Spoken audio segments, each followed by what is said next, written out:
Our final topic is acid and base strength, and it's based on two factors. The first is the amount of dissociation that the compound goes through, and this means that the compound breaks apart into ions. So for example, if I had HBr, which is an acid, when it dissociates, it breaks apart into hydrogen and bromide ions, and so we get the positive and the negative ions from it.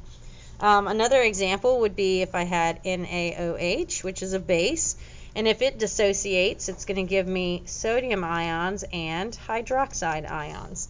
And so the presence of this is how you know it's an acid. The presence of this is how you know it's a base. Also, we can look at electrolytic behavior, which means its ability to conduct electricity. So if you remember the light bulb experiment, if you get a bright light bulb, it must be strong. And if you get a dim light bulb, it must be weak. So strong acids and bases have 100% dissociation, complete dissociation. And so that means it totally breaks into ions. And it's going to have strong electrolytic behavior. So if we look in the box right here, everything in the box, with the exception of this one and this one, everything is a positive and negative. So we have 100% ions, which is a complete dissociation, and that makes it strong. As opposed to weak acids and bases have a partial dissociation. So it partially breaks into ions, and it's going to have weak electrolytic behavior. So over here, you can see we only have 1, 2, 3, 4 total ions in this solution, and that means that this is going to be weak. It's only got a partial dissociation. So we have few ions, partial dissociation,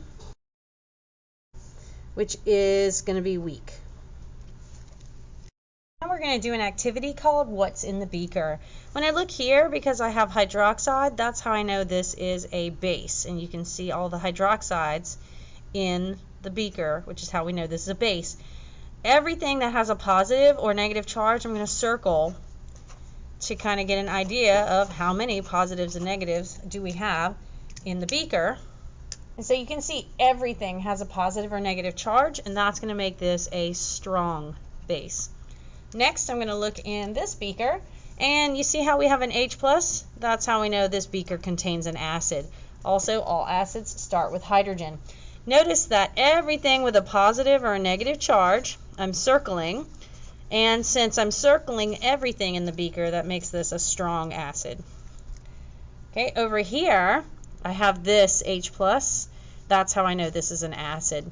And then only these have a positive or negative charge, so that means this is a weak acid.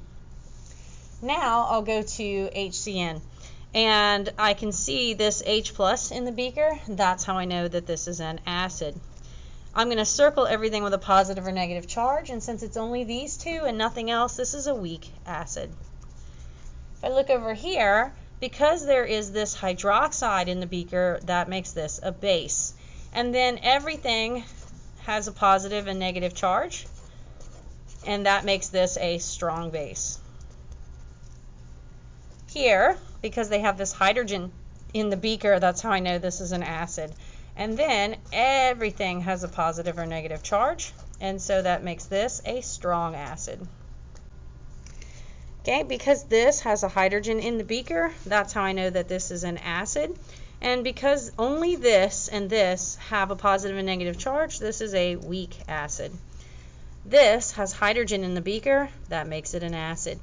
Everything has a positive or negative charge, that means this is a strong acid. And then finally over here, there's this hydroxide in the beaker, that's how I know that this is a base. Only these two have a positive and negative charge, so this is a weak base. So how do you know which beaker contains an acid? Any beaker with an H+ is going to have an acid. A base, you're going to see hydroxide in the beaker. How can you tell if it's strong? You're going to have all positive and negative ions in the beaker. And how do you know it's weak? You're going to have few positive and negative ions in the beaker.